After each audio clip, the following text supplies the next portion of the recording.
Mahzun bo'lma. Kasallik albatta ketadi. Musibatlar albatta ko'tariladi.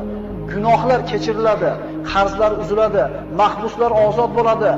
G'oyiblar, ketganlar albatta qaytib keladi. Osiylar tavba qiladi, albatta yomonlar jazosini oladi. Mahzun bo'lma. Mahzun bo'lma. Modomiki odamlarga yaxshilik qilar ekansan, albatta mushkullalaring hal bo'ladi. Chunki odamlarga yaxshilik qilishlik inson o'zining mushkullarini hal bo'lishiga sabab bo'ladi. Mahzun bo'lma. Chunki sen qilgan bitta hasanat uchun 10 dan tortib 700 gacha ajr beriladi. Balki undan ham ko'proq. Lekin qilgan gunohinggacha bittagina jazo beriladi. Mahzun bo'lma. Senda eng katta ne'mat bor. Chunki sen tavhid kalimasini aytganlardansan. Ahli qiblasan, musulmonsan, qo'lingni duoga ko'targan kishilardansan. Sen mahzun bo'lma.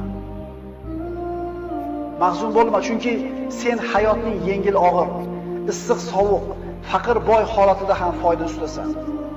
Rasul aytgan-ku, mo'minning ishi ajablanadi. Qanaqa kun kelmasin uni foydasiga. Yaxshi kun yetsa Allohga shukr qiladi, savob oladi. Mashaqqatli kun kelsa sabr qiladi, yana savob oladi. Bu faqat kimga berilgan? Mahzun